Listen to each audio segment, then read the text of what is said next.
입니다. 구약 성경 에스겔 3장 1절부터 11절까지의 말씀 1153페이지에 있습니다.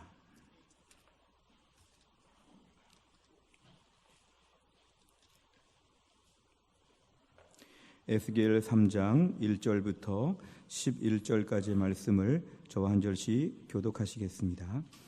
에스겔 3장 1절부터 11절까지입니다. 1절 제가 먼저 읽겠습니다. 또 그가 내게 이르시되 인자야 너는 발견한 것을 먹으라.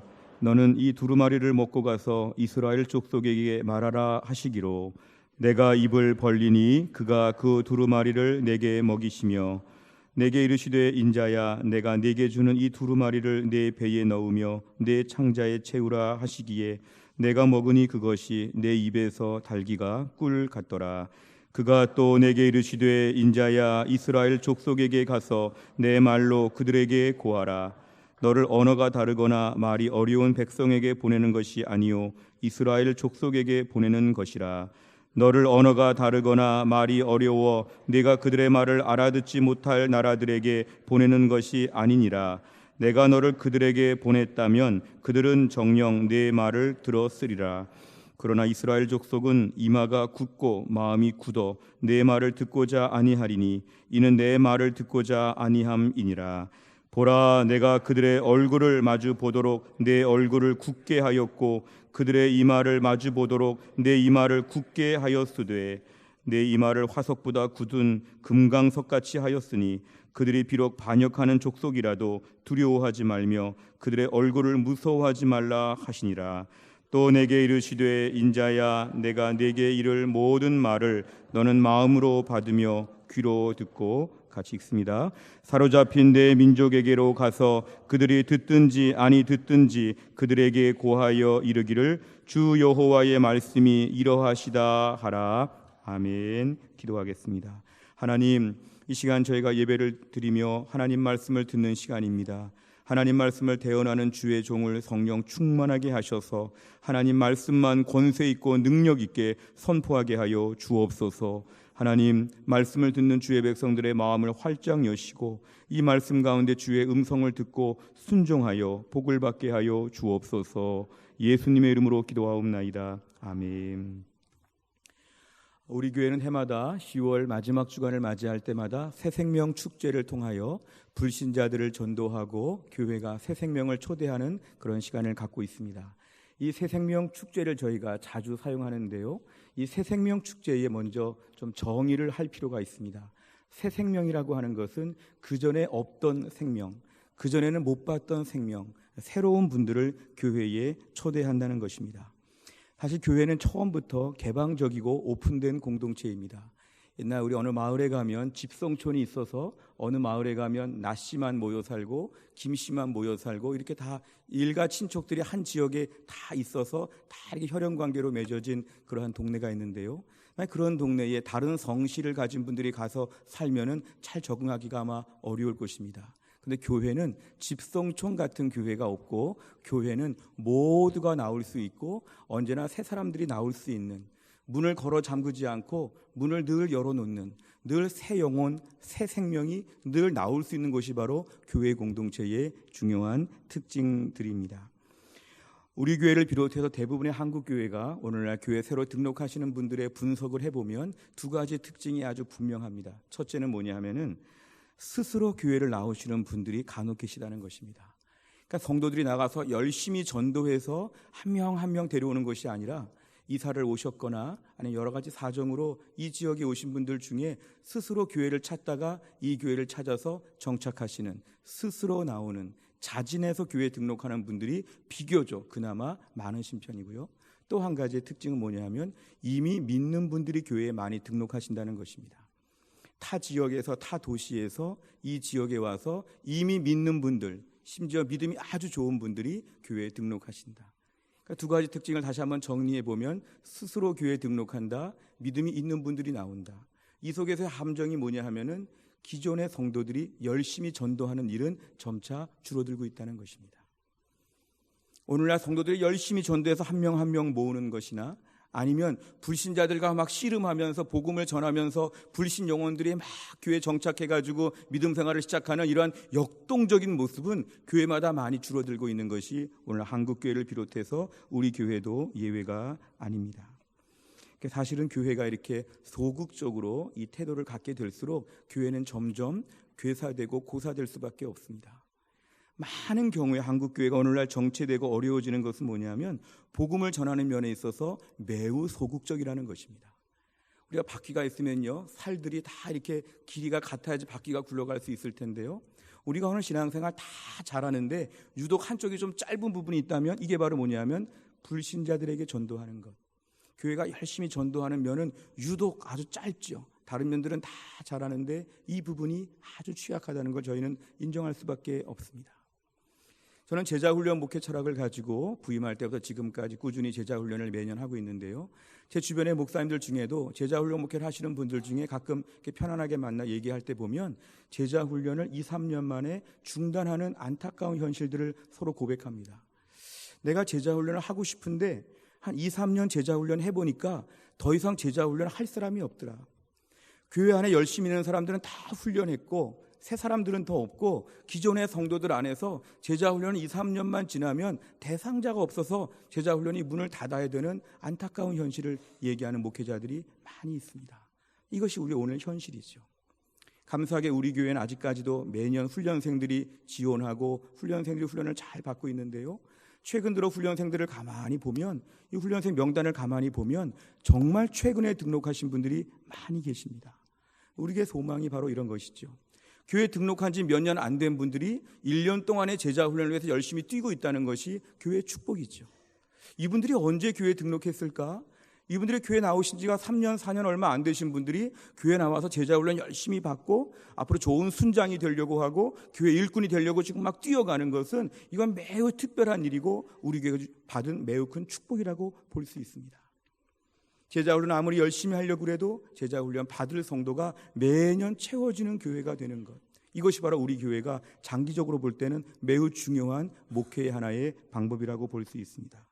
어찌 보면 이 시대는 교회가 점점 더 부흥하기가 어렵다는 시대에 교회가 폐쇄적인 교회가 되면 참 곤란합니다. 예를 들어서 새로운 분들이 오는 것을 싫어하거나 귀찮아하거나 아니면 새로운 분들이 섞이기가 많이 어려운 교회, 우리는 집성촌 교회니까 당신은 아직 안 돼, 계속 문을 닫고 있는 교회들은 교회가 참 폐쇄적이죠. 우리가 어느 교회 갔을 때 이방인 같은 느낌, 낯선 느낌을 갖게 되는 경우는 성도끼리 서로 자체적으로 너무 친한데, 친한 거는 좋은 것이지만 아직 처음 본 분들 앞에서 확 손을 벌리고 확 문을 열고 하는 면에는 약한 교회들이 많다는 거죠. 사실 자체 모순입니다. 그렇게 교회가 부흥되기를 바라는데 새가족들 향해서 전도하지 않고 새가족들이 오니까 환영해 주지 않고, 이건 교회가 부흥할 수 없는 태생적인 구조를 가지고 있는 것이죠. 그래서 우리 교회는 이 가을을 맞이하여 새생명 축제를 준비하면서 늘 기도하셔야 됩니다. 주님, 우리 교회에 새로운 생명들이 많이 나오게 하여 주시옵소서. 우리 해송교회는 기존의 성도들도 믿음으로 잘 살아야 되겠지만 날마다 이번 주일에는 어느 자리에 누구를 처음 보는 분이 계시다, 이번 주는 어느 자리에 누가 처음 나오셨다, 우리 교회는 매번 새로운 분들이 계속 등장하는 교회, 하나님 우리 교회가 새 생명이 충만한 교회가 되게 하여 주옵소서. 이것이 바로 우리의 가을의 중요한 기도 제목입니다. 감사하게도 우리 교회 이번에 가을에 태신자를 작성했는데요, 태신자가 모두 339명으로 지금 정리가 되었습니다. 우리 성도들보다 훨씬 더 많은 분들을 저희가 태신자로 품고 기도하는 것은 교회가 축복입니다. 역시 어떤 교회는 태신자 자체가 너무 적은 교회도 참 많지만 태신자를 많이 품는다는 것은 먼저 우리 안에 비전과 꿈이 있기 때문에 매우 축복이고 감사할 제목입니다. 태신자의 말뜻은 우리 엄마가 뱃속에서 아기를 품는 것처럼 태신자를 잉태하고 품는 것이죠. 10달 동안 기다려서 아기를 낳는 것처럼 이제 우리 안에 아이를 품듯이 태신자를 품고 기도하는 거죠. 주여, 주여, 지금 이 뱃속에 있는 우리 태신자, 내가 기도하는 태신자 꼭 주 앞에 나와 예수 믿게 하여 주옵소서. 출산 예정일이 10월 27일 저녁 7시입니다. 하나님 꼭 태어나게 하여 주옵소서. 하나님 꼭 태어나게 하여 주옵소서. 하나님 제가 꼭 새 생명을 낳게 하여 주옵소서. 이것이 교회 안에 중요한 기도 제목입니다. 감사하게 열심을 품고 기도해 주시는 많은 분들께 감사드리고, 우리가 9월과 10월 이 짧은 기간이지만 우리 안에 태신자를 품고 기도하는 가운데 하나님께서 반드시 은혜 주실 것을 믿습니다. 이 새생명 축제는 우리 장로님 기도를 참 잘하셨는데요, 외부적으로는 새생명 축제라고 저희가 볼 수 있지만 내부적으로 볼 때는 대각성 전도 집회입니다. 이 대각성이라는 말은 18세기 미국의 조나단 에드워즈 시대에 1차, 2차 대각성 전도운동이 막 일어날 때 그때 그 이름에서 따왔습니다. 누구를 깨울 때 웨이크업, 웨이크업 막 깨우는 것처럼 awakening, great awakening movement라고 하여서 아주 잠을 다 깬다는 것이죠. 저녁 때가 돼서 다 지금 졸려서 비실비실대고 막 졸렸고 눈을 감고 있는데 다 잠을 깨우는 것, 이게 바로 뭐냐면 대각성입니다. 대각성은 각성제를 다 나눠준 것처럼 눈을 초롱초롱하게 뜨고 지금 다 잠을 깬 것을 대각성이라고 하는데요, 우리가 내부적으로는 대각성입니다. 우리 신앙생활 오래 하면서 저 역시 우리 모두가 다 마찬가지입니다만 우리는 가끔 신앙생활하면서 졸음운전할 때가 많습니다. 너무 갈 길이 멀고 너무 피곤하고 졸려오면 운전을 하는데 눈 감고도 한참 가죠. 중간에 빨간불인지 중간에 사람이 있는지 중간에 뭐가 있는지 그냥 눈 감고 한 번에만 먼 길을 그냥 가버리죠. 우리 신앙생활 오래 가다 보면은 우리는 자체적으로 매너리즘에 빠지기가 쉽습니다. 신앙생활 밋밋하게 하다 보면 자꾸 눈을 감게 됩니다. 그러니까 예수 믿으면서도 뭔가 총명하고 빠릇빠릇하고 민첩하고 예민하고 뭐 이런 것보다는 눈을 감고 비실비실 거리는 것이죠. 기도를 쉰 지가 얼마나 됐는지, 영혼의 잠을 잔 지가 얼마나 됐는지, 가기는 가는데 눈을 감고 비틀비틀거리면서 예수를 믿을 수가 있다는 것입니다. 특정한 누구를 얘기하는 것이 아니라 우리 모두가 다 해당이 되는 것입니다. 예수를 믿다 보면, 시간이 길어지다 보면 우리가 매너리즘에 빠지고 느슨해지고 무뎌진다는 것입니다. 저를 비롯해서 우리 모두가 다 그럴 수 있는데요, 우리 교회는 10월 마지막 주가 바로 뭐냐면은 잠을 깨는 시간입니다. 1년 동안 조금 눈 감고 조금 비틀비틀거리고 조금 이렇게 아슬아슬하게 졸음운전을 했다면 우리가 10월 말이 되면 눈을 지금 다 뜨자는 것이죠. 음악을 크게 틀어놓거나 음료수를 마시거나 뭔가 좀 정신을 차리면서 다 한번 눈을 떠보자, 각성하자. 이게 바로 뭐냐면 10월 27일 날 대각성 전도 집회입니다. 그냥 각성도 부족해서 대각성이라고 하면서 우리가 깨어나는 시간입니다. 왜냐하면 우리가 새 생명을 초대하고 전도를 위해 하다 보면은 자연히 기도하게 됩니다. 하나님, 내 남편 교회 나오게 해주세요. 하나님, 우리 앞집 아저씨 교회 나오게 해주세요. 하나님, 기도하다 보면은 기도하다가 내가 깨어난다는 것이죠. 내가 복음을 전해야 되는데 복음을 잘 몰라요. 또 복음이 옛날 들어서 희미해졌어요. 그럼 복음을 다시 듣고 내가 죄인이구나, 예수님 이 땅에 오셨구나, 십자가 보혈로 구원받는구나, 내가 구원받고 천국 가는구나, 주님이 함께 하시는구나, 복음에 대하여 많이 잊어버렸으면은 내가 10월 달에 복음을 자꾸 들으면서 내 영혼이 깨어나고 정신을 차린다는 거죠. 그동안 영혼의 잠을 오랫동안 자고 비틀비틀 살았던 저희가 10월 마지막 주를 맞이하여 대각성하면은 우리 영혼이 깨어나고 정신을 차리게 됩니다. 그러니까 영혼이 건강하면은 우리가 전도할 수 있는데요, 그 영혼이 건강해지는 방법이 바로 뭐냐면은 우리가 열심히 전도하는 것이고, 전도하면 깨어나고 깨어나면 전도하는 것이 서로 선순환이 되어 있습니다. 전도는 영혼의 상태를 보여준 하나의 측정이 되기도 합니다. 내가 전도할 마음이 있고 복음을 전하고 싶고 태신자를 작정하고 태신자를 위해서 기도하고 막 이런 마음이 많다면 우리는 병원에 안 가도 영적으로 건강하구나, 이 건강검진 결과를 잘 받을 수 있죠. 아니면 전도하는 건 제일 싫은데, 해마다 10월 말이 제일 싫은데, 또 태신자를 작정하고 작년에도 안 나왔는데 또 나와도 안 믿던데 계속 일을 하면서 전도만 없으면 좋겠다, 10월 말에 한 달 동안 외국 나갔다 올까 막 이러면서 이 태신자 품고 전도하는 게 너무 귀찮다 이러면은 병원에 안 가봐도 분명한 건 영적인 상태가 안 좋은 것입니다. 내가 오늘 복음을 전하고 싶고 복음을 전하기 위해서 무장되고 싶고 내가 기도하고 싶고 이런 마음이 간절해진다면 우리는 건강하게 신앙생활을 잘하고 있는 것입니다. 저는 매주 목요일마다 아침 전도라고 해서 우리 장로님 집사님들과 함께 지하철역을 전도하고요, 낮에는 저 유성온천 앞에서 제가 노방 전도를 하는데요, 제가 전도하면서 확실하게 간증할 수 있는 건 뭐냐면 전도하고 나니까 마음에 기쁨이 있습니다. 수요일까지 좀 피곤하거나 지치거나 약한 모습이 있더라도 목요일 아침, 목요일 낮 마치 보약을 한 첩 한 첩 두 첩씩 먹는 것처럼 영혼이 막 깨어납니다. 전도하다 보면 마음이 뜨거워지게 되고 내 정체성이 분명해지게 되니까 목요일 날 전도하는 시간은 또 목요일이 왔네. 이렇게 싫은 것이 아니라 목요일이 왔구나. 오늘 또 살아나겠구나. 내가 전도하다가 심령이 뜨거워지겠구나. 이런 기대감으로 저는 목요일을 맞이하고 있습니다. 전도하게 되면 우리 영혼이 살아나고 전도를 위해 기도하다 보면 전도를 위해 말씀 보다 보면 우리 영혼이 새로워지기 때문에 우리는 이 전도하는 자리를 대각성하는 좋은 기회로 삼고 해마다 우리 모두가 누려야 합니다. 대각성 전도 집회는 귀찮고 부담되는 것이 아니라 누리고 내가 살 길이 여기에 있다고 우리 모두가 고백할 수 있어야 합니다. 무엇보다 우리 모든 성도님들 하나님이 사랑하셔서 대각성 전도 집회를 준비하는 가운데 대각성하여 우리 영혼이 살아나고 새 생명들이 태어나는 우리 교회가 될 수 있기를 주의 이름으로 축원합니다. 오늘 본문의 말씀을 보시면 이 에스겔서는 사실은 매우 절망적인 때입니다. 다른 선지자들 이사야, 예레미야 나라가 망하기 전에 부르심을 받았던 선지자들이니까 나라가 이제 어려워질지 모르니까 빨리 회개하고 돌아와라 이런 일말의 회복의 가능성이 있는 가운데 사역했던 선지자들이 있었죠. 근데 에스겔은 처음부터 부름 받았을 때부터 포로지에서 부름 받았기 때문에 에스겔은 사역이 처음부터 절망적이었습니다. 뭔가 좀 망할까 안 망할까 이렇게 상황이 되면은 긴장하고 기도해가지고 주여 살려주시옵소서 기도를 하는데 이미 꺾였고 이미 망했습니다. 야구로 치면요, 이미 9회 말 다 끝났고 이미 경기는 다 졌습니다. 다 이제 사람들도 다 가고 경기 끝났습니다. 근데 그 상황 가운데서 뭔가 한다는 거는 이건 참 어려운 일이죠. 오늘 에스겔은 바로 그러한 분위기 가운데 하나님의 부르심을 받게 되었습니다. 그의 사명이 뭐냐 하면은 10절과 11절입니다. 같이 읽겠습니다. 10절과 11절 시작.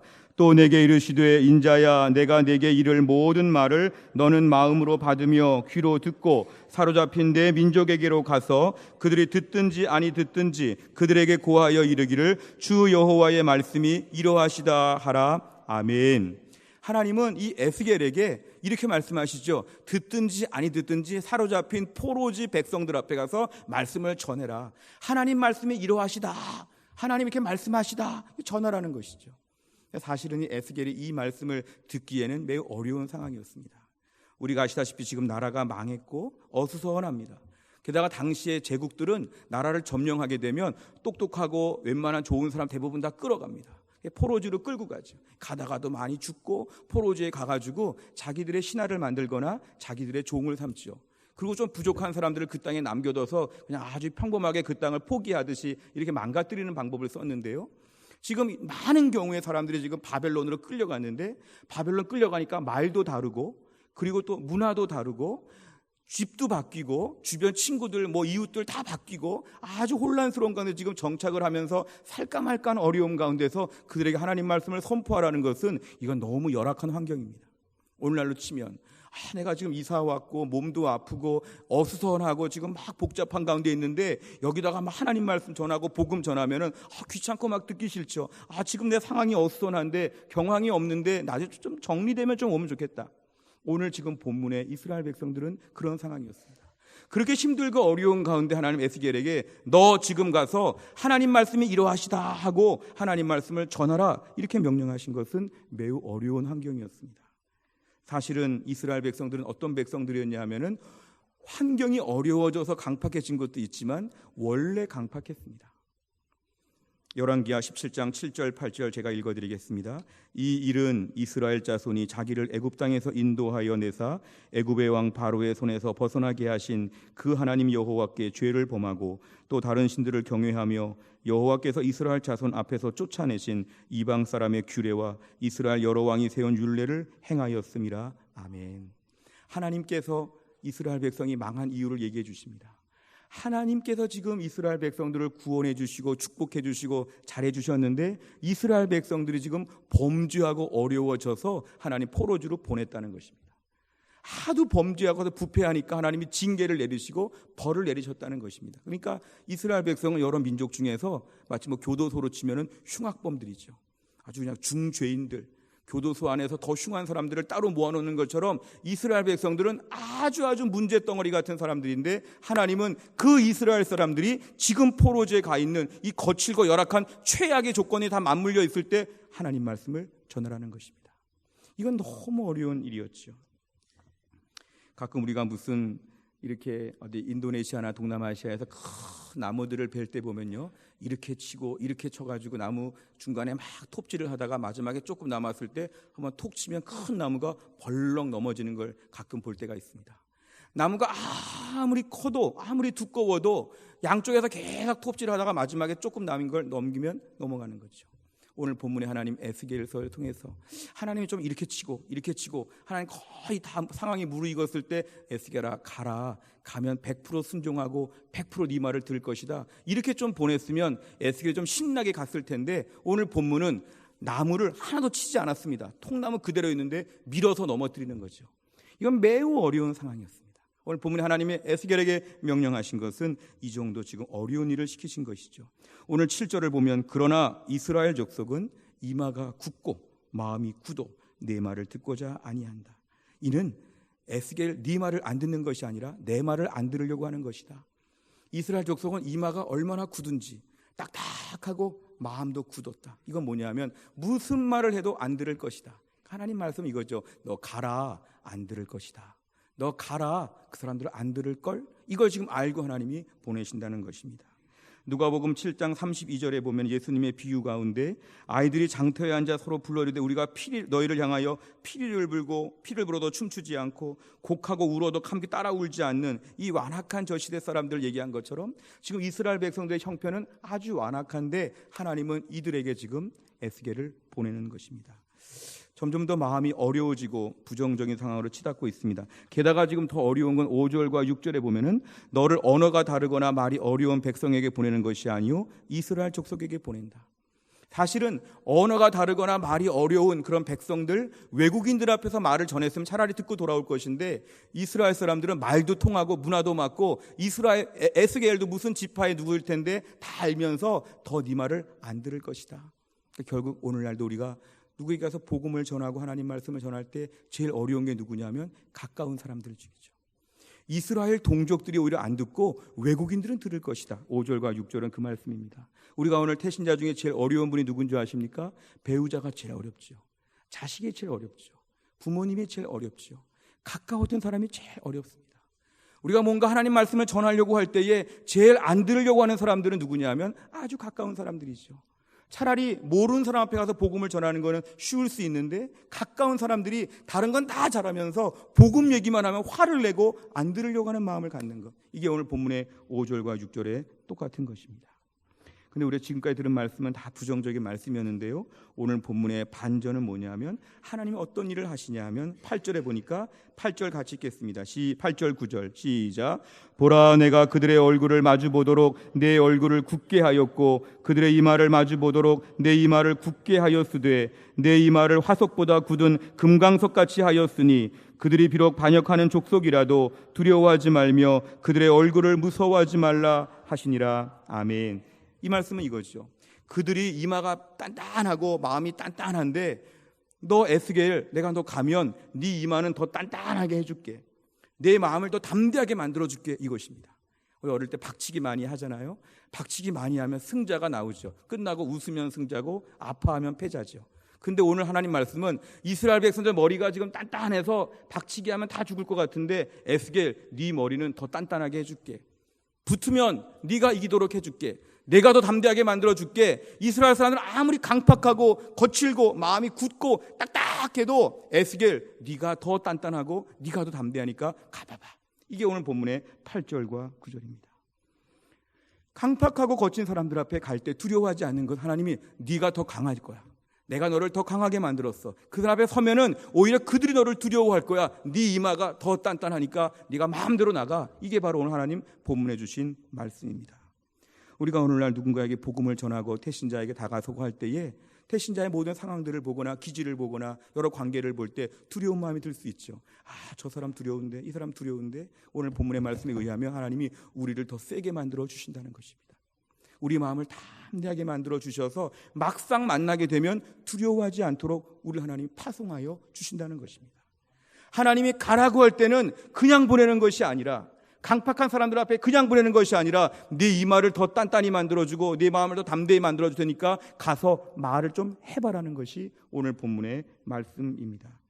오늘 10절과 11절에서 하나님께서 아까 말씀하신 거, 인자야 내가 내게 이를 모든 말을 너는 마음으로 받으며 귀로 듣고 사로잡힌 네 민족에게 가서 그들이 듣든지 아니 듣든지 그들에게 고하여 이르기를 주 여호와의 말씀이 이러하시다 하라. 저 말씀은 그냥 주신 게 아니라 하나님이 단단하게 만들어 주신 다음에 저 말씀을 주신 것입니다. 우리가 오늘 태신자를 품고 기도하고 전도하고 하는 모든 과정 가운데 우리를 그냥 보내시지 않는다는 걸 저희는 믿어야 합니다. 기도하고 은혜를 구하게 되면 하나님이 우리 심령을 튼튼하게 만들어 주실 것을 믿으시기를 바랍니다.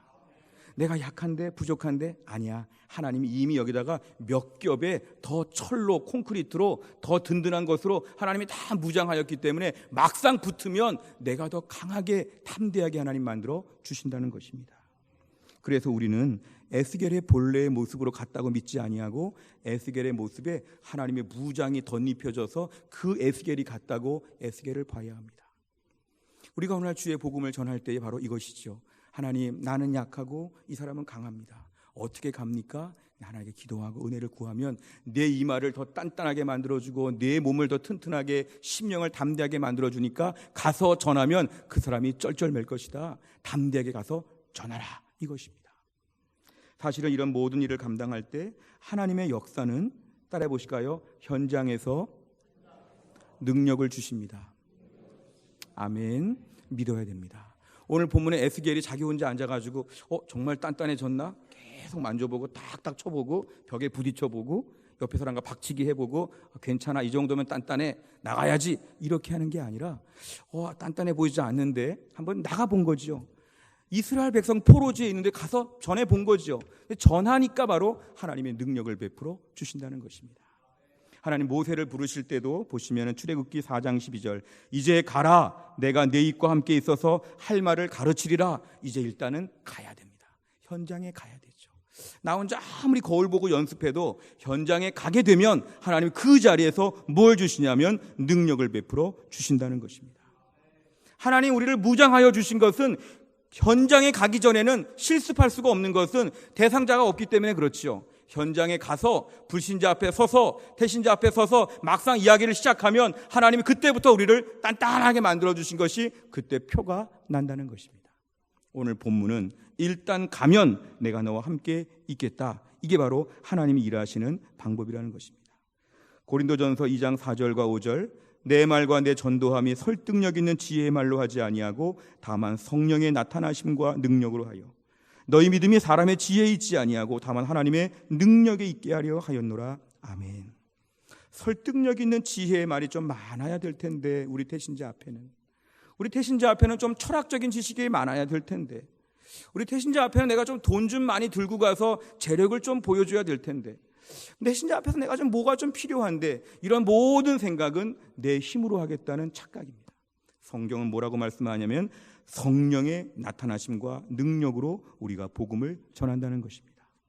성령의 나타나심으로 우리를 단단하게 튼튼하게 강하게 만들어주시면 그 능력 가지고 그대로 가서 일한다는 것이 태신자를 돕고 전도한다는 뜻입니다. 오늘 저희들의 마음 가운데 온갖 종류의 부정적인 생각들은 여기서 다 극복해야 됩니다. 저 사람이 나보다 훨씬 잘 살고 저 사람이 나보다 훨씬 대단하고 나는 참 못났고 나는 두렵고 이 사람 매우 거칠고 말투가 험하고 여러 가지 많은 이유들이 많이 있어서 태신자를 작정은 했지만 다가서지 못하고 있다면 오늘 말씀 앞에서 주여 나에게 하나님 이마가 굳게 하여 주시고 튼튼하게 하시고 강력하게 하셔서 주의 복음을 전하게 하여 주시옵소서. 믿고 기도하셔야 됩니다. 믿고 기도하면 현장에 나가면 하나님이 능력을 베풀어 주신다는 것입니다. 우리 주변에 누구는 전도에 달란트가 있고 누구는 유난히 전도를 잘하고 이런 거 없습니다. 성령의 나타나심과 능력을 사모해서 그 자리에 가게 되면 하나님이 그 자리에서 역사하여 주신다는 것입니다. 베드로는 바로 그런 의미에서 사도행전 1장 8절 같이 읽겠습니다. 시작. 오직 성령이 너희에게 임하시면 너희가 권능을 받고 예루살렘과 온 유대와 사마리아와 땅끝까지 이르러 내 증인이 되리라 하시니라. 아멘. 성령은 기본적으로 증인되게 하시는 영이라는 거죠. 성령이 함께 하셔서 여러 가지 많은 축복이 있지만 제일 큰 축복은 뭐냐면 우리를 증인으로 승격시켜 주신다는 거죠. 성령께서 우리 안에서 전도할 마음을 주시고 전도할 때를 기다리게 하시고 뭔가 일을 벌리게 하시는 것은 바로 뭐냐면 성령의 능력이 우리 안에서 반드시 역사하신다는 것입니다. 우리 안에 오늘 복음을 전할 때마다 이 성령의 능력을 신뢰하지 않으면 불안하고 주저하게 됩니다. 주여 나에게 오늘 역사하여 주시옵소서. 오늘 누구를 만납니다. 오늘 언제 만나려고 합니다. 주여 이 마음밭을 준비시켜 주시고 엘리베이터나 길거리에서나 골목에서나 자주 보게 하여 주시고 자꾸 대화가 좀 더 깊어지게 하여 주시고 이 사람 앞에서 영혼의 문제까지 다루게 하여 주시옵소서. 간구하게 될 때 하나님이 일하셔서 우리 안에서 주의 복음을 전하게 하여 주신다는 것입니다. 초대교회 사도들은 말을 잘했거나 공부를 많이 했거나 대단한 사람들이 하나도 없었습니다. 근데 오직 하나님 말씀에 순종하여 성령의 능력을 힘입었을 때 이들이 온전히 감당했다는 것입니다. 사도행전 4장 29절 31절 한번 같이 읽겠습니다. 시작. 주여 이제도 그들의 위협함을 굽어보시옵고 또 종들로 하여금 담대히 하나님 말씀을 전하게 하여 주시오며 손을 내밀어 병을 낫게 하시옵고 표적과 기사가 거룩한 종 예수의 이름으로 이루어지게 하옵소서 하더라. 빌기를 다함에 모인 곳이 진동하더니 무리가 다 성령이 충만하여 담대히 하나님 말씀을 전하니라. 아멘. 30절까지 기도하고 나서 31절에 기도하는 것이 끝나니까 성령이 충만해지니까 담대해지니까 하나님 말씀을 전했다 그랬습니다. 이게 바로 뭐냐면 하나님께서 에스겔의 이마를 튼튼하게 하시고 에스겔을 무장시켜 주시는 것처럼 오늘날 성령께서 우리들을 무장하여 주시고 보내신다는 것입니다. 우리가 오늘날 주의 복음을 전할 때에 주여 나는 다 부족합니다. 그러나 성령의 능력이 함께 하시면 일할 것을 믿습니다. 주님 함께 하시면 능히 저 사람 마음이 움직여질 것을 믿습니다. 이런 믿음이 우리에게는 필요합니다. 우리의 강한 불신앙은 이거죠. 하나님 잘 믿는다고 하면서 기도해도 안 될 것을 믿습니다. 내가 아무리 열심히 전도해도 저 사람은 요지부동일 것을 믿습니다. 대신자 아무리 작정해도 안 나올 것을 믿습니다. 이렇게 반대 믿음이 좋은 분들이 있습니다. 오늘 말씀 앞에서는 나는 물론 안 되죠. 그러나 성령의 능력 하나님이 함께 하시면 반드시 역사가 있을 것을 믿습니다. 이러한 믿음 다 주시기를 주의 이름으로 축원합니다. 오늘 본문의 1절부터 3절까지 앞부분을 보시면 하나님은 특이한 명령을 내리셨는데 이 부분을 꼭 언급해야 되겠습니다. 여기 보면 하나님이 두루마리를 먹으라 그랬습니다. 1장과 2장의 그 말씀 보면은 막 좀 이렇게 안 좋고 재앙과 저주와 어려운 말씀들이 있는데 이거를 두루마리를 다 먹으라는 거죠. 좀 기이한 행동이죠. 이 성경책을 다 먹으라고 하는 것처럼 왜 이렇게 이상한 걸 시킬까? 근데 하나님께서 오늘 명령하시고 1절, 2절에서 말씀하신 다음에 3절에 보니까 에스겔은 그거를 먹고 나니까 그 두루마리를 먹었는데 내가 달다 이렇게 얘기합니다. 4절에 보니까 그가 또 내게 이르시되 인자야 이스라엘 족속에게 가서 내 말로 그들에게 고하라. 하나님은 이것인데요. 내가 내 입으로 먹었으니까 말하라는 것입니다. 하나님 말씀 네가 지금 먹었지? 그 말씀 전하라는 것입니다. 하나님 말씀의 은혜를 받았지? 그 은혜를 나누라는 것입니다. 하나님 말씀을 통해서 뭔가 배우고 먹고 심령이 충만해지고 새 힘을 얻게 되었으면 가서 그 말을 전하라는 것입니다. 고린도후서 6장 1절 같이 읽겠습니다. 시작. 우리가 하나님과 함께 일하는 자로서 너희를 권하노니 하나님의 은혜를 헛되이 받지 말라. 아멘. 우리 오늘 하나님 말씀을 많이 듣고 많이 먹고 하나님 말씀 때문에 기쁘고 즐거운 걸 너무 많이 경험하고 그러기를 또 원하고 있는데 문제는 그걸 받았으면 너 먹었으면 말하라는 것입니다. 하나님 말씀은 이것이죠. 너 은혜 받았으면 혼자 은혜 받았다고 막 좋아하고 맨날 춤추고 가만히 있지 말고 가서 은혜 받은 것을 가지고 손과 발이 뛰어다니면서 움직이라는 것이죠. 우리 어릴 때 수건 돌리기 같은 거 놀이하면 삥 둘러앉아서요. 노래가 하나 끝날 때까지 수건이 내 뒤에 있으면 걸리는 거죠. 수건 내 뒤에 있으면 빨리 이걸 집어다가 다른 사람 뒤에다가 놓고 빨리 돌아와야 그 게임에서 앉는 거죠. 오늘날 우리가 하나님 말씀을 받고 복음을 받고 은혜를 받았으면 이것이 내 뒤에 가만히 고여있는 채로 정신없이 노래만 따라 부르다가 다 끝나게 되면 우리는 잘못이라는 것이죠. 하나님의 은혜를 받았으면 누구에게 이 말을 전해야 될까? 내가 오늘 말씀의 은혜를 누렸으면 말씀을 먹었으면 누구에게 말해야 될까? 이 부분을 고민해야 된다는 것입니다. 우리가 오늘 신앙생활하면서 내가 모든 은혜의 종착역이 되게 하여 주옵소서는 아주 부끄러운 것입니다. 주여 내가 은혜의 유통자가 되게 하여 주시옵소서. 따라해 보실까요? 복음의 종착역이 아니라 복음의 유통자가 되게 하여 주옵소서. 아멘. 유통업 하시는 분들이 있죠. 계속 나눠주고 다니는 것이죠. 나 혼자 복음을 누리고 혼자 다 먹고 두루마리 말씀 먹으라고 하면 혼자 다 먹고 더 많이 먹고 좋고 너무너무 기쁜데 나 혼자로 끝나는 것은 하나님의 기대치에는 부족하다는 것입니다. 말씀을 먹고 은혜를 받았으면 헛되이 받지 말라. 나눠주는 믿음 생활하게 하여 주옵소서. 사도 바울은 에베소 3장 7절 9절에서 복음을 위하여 그의 능력이 역사하시는 대로 내게 주신 하나님의 은혜의 선물을 받으니까 내가 일꾼이 되었다고 고백합니다. 8절에 보면은 모든 성도 중에 지극히 작은 자보다 더 작은 나에게 은혜를 주신 것은 왜 주셨냐면 끝에 보니까 이방인에게 전하라고 나에게 은혜를 주셨다. 9절에 보니까 이 모든 것을 가지고 나는 하나님의 비밀의 경륜을 드러내게 하는 것이 목적이다. 그러니까 바울은 은혜를 받았으면 전해야지, 은혜 받았으니까 나눠야지, 이런 마음이 많았다는 거죠. 우리가 교회 생활 오래 하면서 신앙생활의 기쁨을 알아가는 것 참 좋은 것입니다만 그 기쁨을 나 혼자 가만히 좋아하는 것으로 멈추지 않고 이 기쁨을 누군가에게 말해주게 하여 주시옵소서. 이번 가을 9월과 10월이 나에게 태신자에게 이 내가 받은 은혜, 내가 받은 복음, 내가 받은 기쁨에 대하여 말할 수 있도록 은혜를 베풀어 주시옵소서. 이것이 우리에게는 매우 중요한 기도 제목이 되어야 합니다. 우리가 에스겔 시대의 어려운 가운데도 하나님은 에스겔을 굳이 불러서 말하라고 했습니다. 강팍한 사람들 앞에 보내면서 내가 너를 더 튼튼하게 할 테니까 나 믿고 현장에 투입되도록 하나님 에스겔을 보내셨는데 에스겔 뒷부분을 보면 에스겔은 이 말씀 믿고 담대하게 복음을 전했습니다. 에스겔을 우리가 복음의 파수꾼이라고 부릅니다. 파수꾼의 특징은 뭐냐 하면 군대의 보초와 같은 것이죠. 병사들이 다 자고 있는데 한쪽에서 밤새 잠 안 자고 지키면서 오늘 적군이 쳐들어오는지를 보는 것이죠. 적군이 쳐들어올 때 파수꾼이 나가서 300~400명의 적군과 다 싸워서 혼자 슈퍼맨이 된 것처럼 싸우는 것이 파수꾼이 아닙니다. 파수꾼은 뭐냐면 나팔만 불면 되는 거죠. 적군이 쳐들어왔다, 깨어나라, 이것이죠. 우리가 오늘 파수꾼이 되기 위해서 에스겔을 지금 묵상한 이유는 뭐냐면 하나님, 이번에 내가 말하게 하여 주옵소서.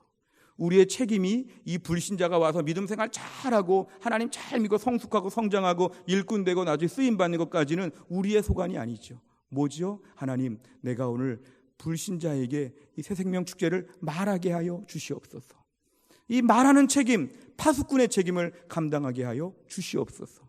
그러면 우리가 말하는 책임을 감당하게 되면 나머지 누가 하십니까? 하나님이 역사하여 주신다는 것입니다. 불안하고 염려하고 두려워하지 말고 하나님이 역사하실 것을 믿는 것입니다. 마지막으로 에스겔 33장 8절과 9절 읽고 마치겠습니다. 다 같이 읽겠습니다. 가령 내가 악인에게 이르기를 악인아 너는 반드시 죽으리라 하였다 하자 내가 그 악인에게 말로 경고하여 그의 길에서 떠나게 하지 아니하면 그 악인은 자기 죄악으로 말미암아 죽으려니와 내가 그의 피를 내 손에서 찾으리라. 그러나 너는 악인에게 경고하여 돌이켜 그의 길에서 떠나라고 하되 그가 돌이켜 그의 길에서 떠나지 아니하면 그는 자기 죄악으로 말미암아 죽으려니와 너는 내 생명을 보존하리라. 아멘. 파수꾼의 사명을 잘 감당하는 우리 모두가 될 수 있기를 주의 이름으로 축원합니다. 기도하겠습니다. 하나님 아버지, 우리 교회가 새생명 축제를 준비하며 태신자를 품기 위해 우리가 복음의 파수꾼이 되고자 함께 하나님 말씀을 나누었습니다. 에스겔처럼 힘들고 열악한 가운데 태신자를 품고 기도하는 저희들을 하나님이 튼튼하게 만들어 주실 것을 믿습니다. 우리의 실력과 우리의 힘이 아니라 하나님께서 우리를 더 튼튼하게 하셔서 누구도 두렵지 않게 누구 앞에서도 망설이지 아니하게 담대하게 복음을 전하게 하여 주시고 우리가 작정한 태신자를 비롯해 우리 주변의 수많은 영혼들이 이번 가을에 다 예수님을 만나게 하여 주시고 우리 교회가 새 생명이 태어나는 교회가 될 수 있도록 우리가 대각성하여 다시 한번 복음으로 뜨거워지고 달궈지는 교회가 될 수 있도록 축복하여 주옵소서.